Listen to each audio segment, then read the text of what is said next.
Primer historia. Algo detrás de mí. Ahora les contaré algo que me sucedió cuando tenía 14 años y que me llegó a paralizar durante unos segundos y que me costó reconciliar el sueño. Era un día de clase normal, ese día tenía examen, se me hizo largo la clase y deseoso de llegar a casa. A los pocos minutos me puse a comer con la familia y al acabar me fui a descansar. Cuando iba a descansar sentí como si algo o alguien me observaba, cuando pasó por todo mi cuerpo un aire muy frío, recorriendo todo mi cuerpo y se me puso la piel de gallina, pero no le di importancia y me fui a descansar. Al despertarme por la tarde me puse al rato a hacer las tareas y volvió ese frío intenso recorriendo mi cuerpo, duró algo más y como si algo o alguien estuviese pegado a mí, me asusté un poco saliendo de la habitación, parando de hacer las tareas y distraerme viendo la televisión, al rato terminé las tareas. Al llegar la noche me puse a ver la televisión en mi habitación a la hora de acabar de cenar, cuando noté como si alguien me rodara el hombro derecho, giré y no había nadie, me asusté de nuevo y me puse a seguir viendo la televisión, para tener mi mente distraída hasta que el sueño me pudiera. Eran las 3 de la mañana cuando me desperté de una pesadilla, noté que de repente había un frío que me paralizaba el cuerpo seguido como si algo o alguien me agarrara el cuello y me agarraba de un lado del cuerpo seguido de un pequeño ruido, sintiendo más presión en el cuello, en ese momento se me corta la respiración con el terror de que alguien me hiciera daño o algo horrible, quise gritar y respirar pero no podía, se me hizo eterno no sé cuánto duró, cuando la presión en el cuello y en el lado del cuerpo disminuyó casi de golpe, estuve en vela casi toda la noche. Al llegar la mañana tuve un muy pequeño moretón en la parte izquierda del cuello que duró unos días, nunca supe qué llegó a ser lo que agarró seguido de la presión que sentía, no se lo conté a nadie con temor a risas, pero el miedo que pasé esa noche era demasiado. Segunda historia. El fantasma del ascensor. Sally había recibido un ultimátum de su profesor, o entregaba esa misma noche el trabajo que llevaba días posponiendo o suspendería su asignatura. El ritmo de estudio que había en la Universidad de Adelaida, al sur de Australia, era realmente muy duro, pero ese no era el motivo por el que Sally había descuidado sus obligaciones. La verdad es que si el ritmo de trabajo era duro, el de las fiestas era frenético, y a pesar de que Sally era una buena estudiante, se estaba dejando guiar excesivamente por un grupo de amigas que la llevaban de borrachera en borrachera. Su profesor tenía en especial estima a Sally, pues había demostrado sus grandes dotes e inteligencia en el primer ciclo del curso, por este motivo decidió darle una segunda oportunidad para entregar, o mejor dicho repetir completamente, su trabajo de fin de curso. Sally estaba desbordada con esta tarea y llevaba prácticamente 2 días sin dormir. Se mantenía despierta a base de café, y tanta cafeína la mantenía medio paranoica y muy susceptible. Eran las 3 de la madrugada y tras hacer el último repaso a un trabajo del que estaba realmente orgullosa salió corriendo por el campus para entregarlo antes de irse a tomar un merecido descanso. Estaba un poco lejos del colegio mayor donde residía, en el edificio Napier. Una construcción de forma rectangular que por alguna extraña razón le provocaba escalofríos al recorrer sus pasillos. El hecho es que Sally era bastante asustadiza y la sobredosis de cafeína que llevaba en el cuerpo no le ayudaba a mantener la calma mientras recorría de madrugada el largo corredor de la 6ª planta que llevaba al despacho del profesor. Al llegar a su destino introdujo por debajo de la puerta del despacho su trabajo, con la esperanza de que su profesor lo encontrara a la mañana siguiente y le cambiara su calificación, permitiéndola avanzar a un nuevo curso. El camino de regreso al ascensor la mantenía medio paranoica, estaba muerta de miedo mientras caminaba por unos pasillos en los que no había ni un alma. Cuando de repente, justo cuando estaba a pocos metros del ascensor, apareció la figura de un hombre que salió de una de las puertas del pasillo de enfrente. El hombre con la cara totalmente desencajada avanzaba con un brazo sobre su pecho y otro extendido hacia ella, sus ojos abiertos como platos y una mueca atroz provocaron en Sally tanto miedo que ésta corrió hacia el ascensor y empezó a aporrear los botones como si con este gesto pudiera acelerar la llegada del elevador. Cuando parecía que el hombre la iba a alcanzar y Sally estaba a punto de salir corriendo en dirección contraria, un camino que bien sabía no la llevaría a ningún lado pues no tenía salida, sonó el timbre del ascensor. De un salto se introdujo en su interior y marcó la planta baja mientras aporreaba el botón que cerraba las puertas, como si de una película de acción se tratase. El ascensor se cerró medio segundo antes de que el hombre pudiera sujetar sus puertas y Sally escuchó cómo golpeaba débilmente el metal que se había cerrado frente a él. Sally no había corrido tanto en su vida, a gran velocidad cruzó el campus y cerró con llave la puerta de su cuarto. A pesar de su estado de nerviosismo, el cansancio causado por la inesperada carrera y el hecho de que llevara 2 días sin dormir provocaron que se derrumbara en la cama y cayera profundamente dormida. Al día siguiente Sally despertó de mejor humor, recordaba el suceso de la noche anterior pero no le quiso dar mayor importancia. Miró la hora y tras ducharse se dispuso a regresar nuevamente al despacho de su profesor para tratar con él la posibilidad de aprobar la asignatura. Estaba casi segura de que cuando viera su excelente trabajo no dudaría en subirle la nota. Mientras avanzaba por el campus pudo observar un tumulto de gente que se agolpaba junto al edificio Napier, en el que había sufrido el incidente la noche anterior. Al llegar a la zona vio un par de coches patrulla de la policía, una furgoneta y una ambulancia que parecía empezar a abandonar el lugar. Uno de los amigos de Sally le explicó lo sucedido. Parece que esta noche ha muerto el conserje del edificio, el hombre ha sufrido un ataque al corazón, y como no había nadie para ayudarle ha muerto mientras trataba de subir al ascensor. Una señora de la limpieza casi se muere del susto cuando al abrir las puertas de la 6ª planta su cadáver se ha desplomado a sus pies. Parece que intentó subirse pero nunca llegó a tiempo y murió apoyado en sus puertas. Sally se quedó muda, e inmediatamente comprendió que aquel hombre que la había asustado la noche anterior no había más que pedirle ayuda. Con su último aliento trataba de llegar a ella para que le ayudara, pero ella en su ataque de pánico le había cerrado las puertas en sus narices, acabando de esta forma con su única posibilidad de sobrevivir. Estaba asustada y pensativa cuando sintió una mano sobre su hombro. Buenos días Sally, espero que no vengas a entregarme el trabajo a estas horas, te dejé bien claro que anoche se derraba el plado. Buenos días, disculpe que no le hubiera visto, anoche introduje bajo su puerta el trabajo y precisamente venía ahora para preguntarle qué le había parecido. Por la noche, ¿y no viste nada raro? Al parecer han encontrado al conserje muerto en la misma planta en la que está mi despacho. La verdad es que cuando yo fui todo estaba vacío y no vi a nadie. Bueno, parece que esta mañana nadie va a poder entrar en las instalaciones, por lo menos hasta que levanten el cadáver, así que si te parece bien podemos quedar esta tarde a partir de las 7 en mi despacho para revisar tu trabajo. Antes, me temo que me será imposible, este triste incidente me ha retrasado mucho en mis obligaciones. Sally asintió a su profesor y se dirigió a la cafetería del campus para desayunar algo. Andaba atontada, como un zombi, su cabeza no paraba de dar vueltas al suceso de la noche anterior. Podría haber salvado la vida de aquel hombre si le hubiera ayudado. ¿Cómo podía haber mentido tan descaradamente al preguntarle a su profesor si había visto algo extraño?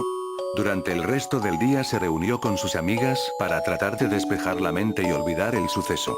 Hasta que llegó la tarde. Faltaban escasos minutos para la cita que tenía con su profesor y Sally se encontraba frente al edificio. Los recuerdos nuevamente se agolparon en su mente, más cuando las puertas del ascensor se abrieron frente a ella. Esperó un par de minutos deseando que alguien más tuviera que tomar su mismo camino para subir acompañada, pero el edificio nuevamente estaba vacío. Presionó el botón de la 6ª planta y observó cómo se cerraban las puertas, un movimiento familiar que le hizo revivir suceso de la noche anterior. Instantes después de comenzar a moverse el ascensor, Sally sintió un escalofrío recorrer su espalda, súbitamente su respiración pareció convertirse en humo, como cuando el aliento es exhalado en una fría noche de invierno. Trató de apoyar su espalda en la pared, pero le temblaban tanto las piernas que no podía moverse y entonces lo vio. Reflejado en el metal de la puerta una silueta de hombre parecía acercarse detrás de ella, temblando comenzó a girar la cabeza y por el rabillo del ojo pudo ver una sombra. Justo en ese momento el ascensor se detuvo súbitamente y las luces se apagaron. Sally sintió tanto miedo que no aguantó la presión y se desmayó. Minutos después una voz conocida la despertó, era un compañero de la universidad que la encontró tumbada en el suelo del ascensor. La ayudó a salir del edificio y la llevó a enfermería donde le diagnosticaron un fuerte estado de shock. Sally nunca más volvería a ser la misma, se volvió retraída y pensativa, abandonó los estudios pues no soportaba la idea de seguir en el campus. pero nunca reveló su culpa en lo sucedido. Dicen que desde entonces ese ascensor tiene un comportamiento extraño, sus botones parecen no responder correctamente y es común que los que suben en él por la noche acaben en la sexta planta aunque no fuera ese su destino. Muchos otros han relatado cómo sentían descender la temperatura rápidamente o cómo han visto fugazmente por el rabillo del ojo una sombra que nunca estaba cuando se giraban a ver qué sucedía. Tercera historia. La caza del hombre. ¿Existen las cacerías humanas? ¿Quién no ha escuchado alguna vez la leyenda urbanas de que existen ricos que por diversión juegan con la vida de mendigos o prostitutas sometiéndolos a un macabro juego del gato y el ratón? Pedro había trabajado como albañil desde los 16 años. Ahora, con más de 40, su cuerpo se había endurecido por el duro trabajo que llevaba casi 30 años desempeñando. Sus manos parecían de piedra y eran tan callosas que uno diría que se habían fundido con el cemento que había cargado durante años, miles de sacos que había trasladado sin la menor queja. Y es que Pedro era un trabajador incansable, un noble hombre que doblaba turnos y no dudaba en tener 2 trabajos para sacar adelante a su familia. Pero ni la excelente forma física que aún mantenía ni su inquebrantable espíritu de trabajo le servían de nada con la crisis actual. La burbuja inmobiliaria y la crisis del ladrillo habían reducido al mínimo los trabajos de albañilería y, las pocas veces que surgía una nueva obra, preferían contratar a algún chico más joven, por lo que el pobre Pedro llevaba más de un año sin empleo ni paro, prestación por desempleo, y más de 4 años sufriendo con la mayor dureza la crisis en la que estaba inmersa el país. Los pocos ahorros que tenía se habían esfumado tratando de mantener a su familia durante ese periodo y en la asfixiante hipoteca que había adquirido años atrás.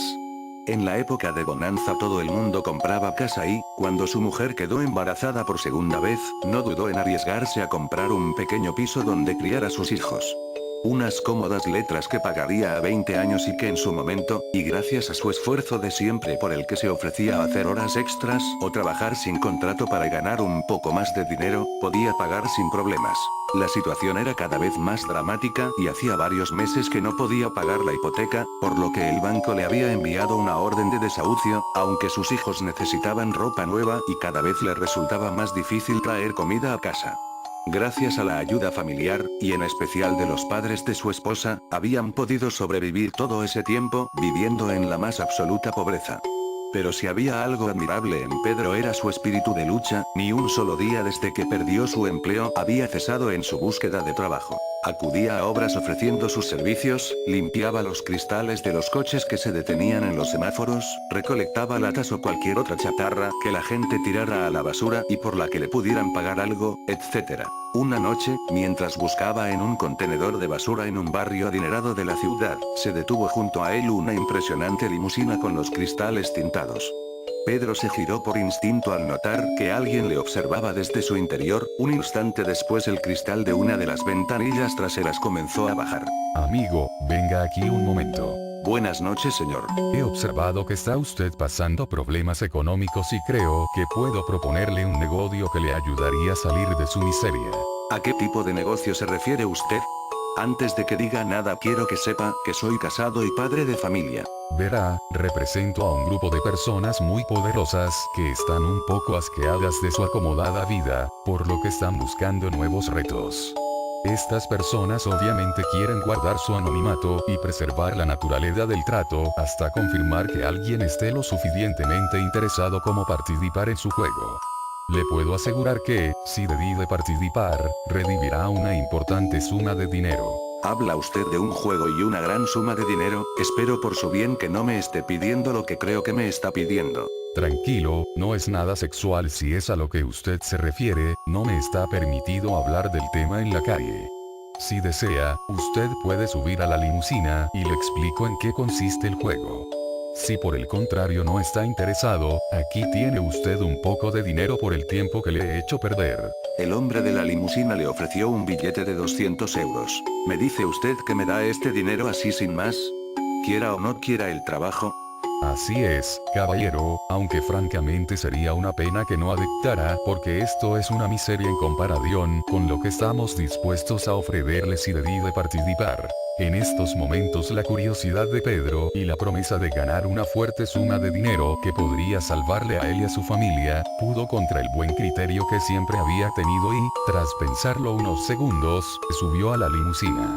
El interior era tan lujoso como parecía desde fuera. ¿Desea usted tomar algo? Le dijo el hombre que presentaba un aspecto impoluto y un traje que parecía costar tanto como toda la ropa que había en el armario de Pedro. No, muchas gracias, no bebo. Pedro no se fiaba del hombre por lo que decidió no probar nada de lo que le ofrecía. Veo que es usted un hombre ocupado, así que iré directamente al grano. Como le dije antes, mis clientes son personas a las que les gusta la aventura y los retos. Muchos de ellos han practicado deportes extremos o han hecho safaris a África para cazar grandes animales. Y es ahí donde entra usted. Con el tiempo mis clientes han perdido el interés por la caza, sus presas habituales son predecibles y tontas por lo que su deporte favorito les ha llegado a aburrir. ¿Me está usted insinuando que me debo dejar cazar? ¿Qué tipo de locura es esta? No, por supuesto que no, eso sería un asesinato o al menos un intento de homicidio. Mis clientes emplean pistolas de paintball, usted únicamente debe evitar que le impacten con sus disparos de pintura y conseguir llegar a un punto concreto del mapa antes de que le consigan cazar. Si acepta, añadiré 5.000 euros más al dinero que le he entregado. Y si es usted capaz de escapar, la suma de dinero ascenderá. ¿Y cuánto dinero se supone que ganaría si consigo escapar? La suma ascendería a 20.000 euros. Creo que no está nada mal por una noche de trabajo, ¿no? Todo esto me parece un poco raro, dijo Pedro visiblemente asustado. Mire, cabrón, no nos vamos a engañar, para mis clientes 20.000 euros es una suma insignificante de dinero, lo que se gastan en una noche de fiesta. Si desconfía del trato puede usted bajarse ahora mismo del coche, irse con sus 200 euros y arrepentirse toda la vida por no aceptar este trato que le cambiaría la vida. Pedro quedó pensativo por unos segundos. Oh, trato hecho, pero deberán pagarme 10.000 por participar y 25.000 si gano, dijo Pedro, con ese dinero podré saldar mi hipoteca y comprarle un pequeño regalo a mi mujer e hijos. Veo que no me he equivocado con usted, es todo un luchador. Permítame dar una llamada a mis clientes y empecemos con el juego. ¿Cómo? Ahora mismo, debo avisar a mi mujer que llegaré tarde. Me temo, amigo, que no dispongo de ese tiempo. Y como le comenté antes, mis clientes quieren que la naturaleza de su juego sea secreta. Imagínese que se presentara a la prensa, la imagen de estas personas tan poderosas podría verse dañada. Le prometo que una vez finalice el juego, le permitiré llamar a su esposa para que no se preocupe, además seguro que cuando llegue con el dinero, le perdona por no dormir en casa hoy. Lo que sí me veo obligado es a hacerle firmar este contrato en el que usted se compromete a no revelar a nadie, y eso incluye a su esposa, de donde ha obtenido el dinero. El hombre le entregó un papel en el que Pedro eximía de toda responsabilidad a los jugadores por el daño físico que pudiera sufrir mientras participaba en el juego, como torceduras, caídas o golpes. Asimismo se comprometía a no revelar el origen del dinero ni la identidad de los participantes, bajo multa de varios miles de euros. Todo parecía haber sido escrito por uno de esos abogados pedantes que saben dar buen uso de la letra pequeña. Pero Pedro estaba tan desesperado por su situación económica que no vio otra posible salida, debía aceptar aunque todo esto le olía un poco mal.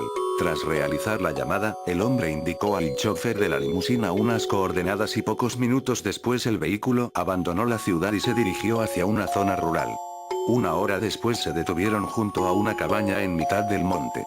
Allí habían al menos una docena de vehículos todoterreno de gama alta y un grupo de personas con las típicas máscaras de paintball que Pedro rápidamente reconoció como los cazadores que participarían en la caza. La mayoría tenían un cuerpo gordo y rechoncho que los trajes de camuflaje que llevaban no podían disimular. Para sus adentros, Pedro pensó que eso sería trabajo fácil, probablemente esos ricachones no habían practicado deporte en su vida y, 10 minutos después de empezar la caza, ya estarían con la lengua fuera. El hombre que había reclutado a Pedro comenzó a hablar en voz alta. Amigos, préstenme atención. Les presento a Pedro, nuestro participante de hoy. Les aviso que es todo un luchador. Pedro es padre de familia y tiene muchas ganas de llevarse el premio, así que atraparle no será una tarea fácil. Dijo con voz de presentador de concursos de la televisión, como siempre, daremos una ventaja de 10 minutos al corredor. Pasado ese tiempo podrán dirigirse al armero y seleccionar el arma que quieran. Pedro tendrá que descender la montaña y cruzar el valle hasta llegar a la autopista que bordea la ciudad. Ustedes cuentan con la ventaja de conocer el terreno y ser consumados cazadores y rastreadores, pero no se relajen porque Pedro está en una excelente forma física. Los cazadores comenzaron a situarse y el anfitrión de la velada dirigió a Pedro hacia un mirador que había junto a la cabaza, desde el cual se podía ver a lo lejos la ciudad. Aunque desde aquí no lo podrás ver, justo antes de llegar a la ciudad hay una autopista que la rodea. Está bastante lejos, e incluso para una persona en forma como usted, cruzar todo el bosque le llevará casi toda la noche. Le aconsejo que no subestime a esa panda de gordinflones, algunos han ganado importantes trofeos de caza y conocen la zona, por lo que es muy improbable que se pierdan mientras le buscan. Le aconsejo que no pierda el tiempo y corra tan rápido como pueda, cuanta más guerra les dé a mis clientes, más posibilidades tiene de llevarse el premio. Corra, corra. Pedro sin dudar comenzó a correr montaña abajo, era mucho más difícil de lo que pensaba, ya que todo estaba oscuro y lleno de piedras, así que cualquier movimiento en falso le podría provocar una torcedura de tobillo que sin duda le impediría ganar su premio. Escuchó gritos de júbilo a su espalda y algo que aún no había percibido antes: ladridos de perro, decenas de ladridos que como por arte de magia comenzaron a retumbar por todo el bosque mientras corría para alcanzar su objetivo. Sin duda era algo que no le habían contado al explicarle las normas del juego, y por un momento se estremeció pensando que uno de los perros se pudiera escapar y atacarle, aunque el miedo era un sentimiento que debía evitar si quería concentrarse en la huida. Minutos después escuchó una detonación, se imaginó que sería el pistoletazo de salida de los cazadores, pero las detonaciones continuaron y los ladridos de los perros cada vez eran más fuertes. Sin duda eso no sonaba como una pistola de paintball, el estómago de Pedro parecía encogerse con cada disparo, estaba tan nervioso que por un instante tuvo que detenerse para fijarse por dónde iba, pues estaba corriendo en un estado de pánico y sin darse cuenta había comenzado a correr en zigzag. Recordó que una vez en televisión había visto un documental en el que explicaban cómo guiarse de noche con las estrellas, pero el bosque era tan frondoso que rara vez podía ver el cielo, y mucho menos distinguir una estrella en especial dentro de ese inmenso mar de luces. Los ladridos de los perros eran lo que más nervioso le ponía, cada vez sonaban más cerca y sin duda estaban guiando a los cazadores en línea recta hacia él. Su ventaja de 10 minutos era insuficiente si se hacía uso de sabuesos y probablemente por ese motivo no le habían advertido antes. Por un momento los ladridos se hicieron insoportables, y fue entonces cuando, al girarse, vio por un breve instante una sombra oscura que se abalanzó contra él. El impacto de un perro de unos 40 kilos de peso fue suficiente para que ambos rodaran por el suelo. Era un imponente perro de color negro, con patas y hocico de color bronce, que trataba de morderle. Instintivamente Pedro interpuso su brazo entre los dientes del can y su cuello, y el animal comenzó a morderle en el antebrazo tratando de desgarrar su carne. Pedro era muy fuerte, pero le resultaba imposible soltarse de las mandíbulas del perro, que parecía dispuesto a sujetar su presa hasta que llegara su amo. Desesperado y con un dolor terrible en el brazo, agarró una piedra con la mano libre y le estampó en la cabeza al animal varios golpes hasta que finalmente le soltó. El perro quedó aturdido en el suelo y Pedro, que a pesar de todo no deseaba ningún mal al animal, se levantó dejándolo malherido pero sin rematarlo, y trató de seguir corriendo. Pero cuando se incorporaba vio una silueta humana a menos de 15 metros, e instintivamente se escondió detrás de un árbol, pero no lo hizo suficientemente rápido y una explosión sonó a su espalda. Sintió una fuerte punzada en su oreja y de repente su camisa empezó a mojarse. Pedro llevó su mano hacia la humedad y se dio cuenta de que era sangre. Instintivamente llevó su mano a la oreja y se dio cuenta de que estaba destrozada por el disparo. Tenía tanta adrenalina en el cuerpo tras luchar con el perro, que prácticamente no había sentido el dolor de que su oreja fuera arrancada de cuajo por los perdigones que disparó el cazador con su escopeta. Pero pese a no sentir dolor, lo que sí sintió fue un miedo terrible, pues los cazadores estaban usando munición de verdad y parecían fuertemente armados. Lo que antes era una carrera por conseguir su premio, se había tornado en una carrera por su propia vida, y lo peor de todo, uno de los cazadores estaba a pocos metros del árbol en el que se escondía. Pedro estaba bloqueado por el miedo, no sabía si salir corriendo o tratar de dialogar con él. Un segundo disparo que destrozó la corteza del árbol donde estaba parapetado le sacó de su shock, y sintió como algunas astillas se clavaban en su pierna tras la explosión. Entonces un sentimiento de furia le invadió, y sin pensárselo dos veces se abalanzó contra el cazador, quien en ese momento estaba recargando su arma y sin duda había subestimado el espíritu de lucha de Pedro, quien de un certero puñetazo le tumbó, a pesar de la máscara de paintball que llevaba. Comenzó a golpearlo por todo el cuerpo y en la lucha, mientras rodaban por el suelo, la escopeta de 2 cañones que portaba el cazador se golpeó contra unas rocas, con tan mal fortuna para Pedro que el gatillo se soltó, quedando inutilizada. Tras unos breves segundos de más forcejeo, el rico gordinflón quedó inconsciente en el suelo, y Pedro se levantó y se acercó a por la escopeta, para llevarse la sorpresa de que ésta se había roto. Aún así aprovechó para buscar en los bolsillos del ricachón, ya que necesitaba algún teléfono o forma de comunicarse. Pero todo parecía estar meticulosamente preparado y el hombre no portaba más que munición, una brújula y un cuchillo.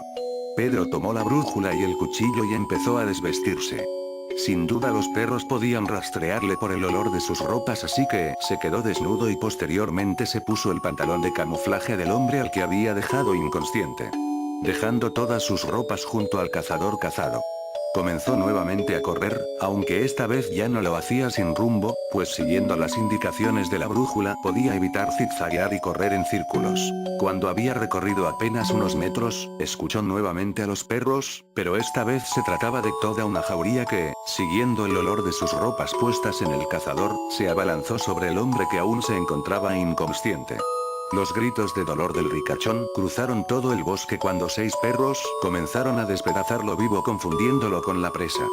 Pero entonces un par de detonaciones más hizo el silencio. Una pareja de cazadores había llegado al lugar, aunque demasiado tarde ya que su compañero de aventuras yacía muerto, con el cuello destrozado por el mordisco de un perro y con la mitad de las tripas fuera del cuerpo.